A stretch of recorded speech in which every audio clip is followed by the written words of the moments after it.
Ce moment restera à jamais gravé dans la mémoire et dans le cœur des personnes présentes.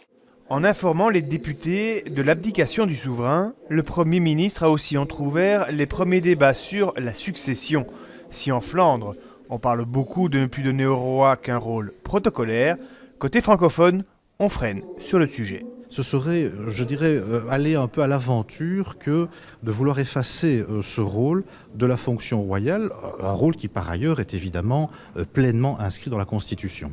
Cela permet de préparer le nouveau roi avant les élections prochaines, donc avant les négociations sur la formation d'un gouvernement qui suivront. Le Conseil des ministres restreint a notamment décidé de mettre en place dès aujourd'hui une task force qui est d'ailleurs en cours, chargée de préparer le changement de règne et les cérémonies du 21 juillet.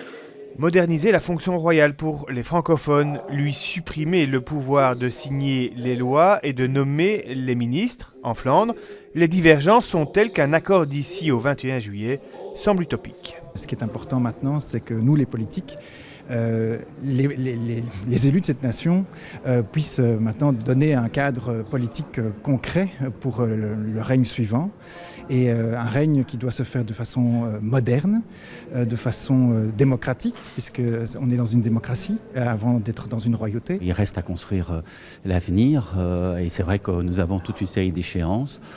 Le timing est probablement le moins mauvais. Le dimanche 21 juillet, c'est devant députés et sénateurs regroupés en congrès que le roi Philippe prêtera serment en matinée.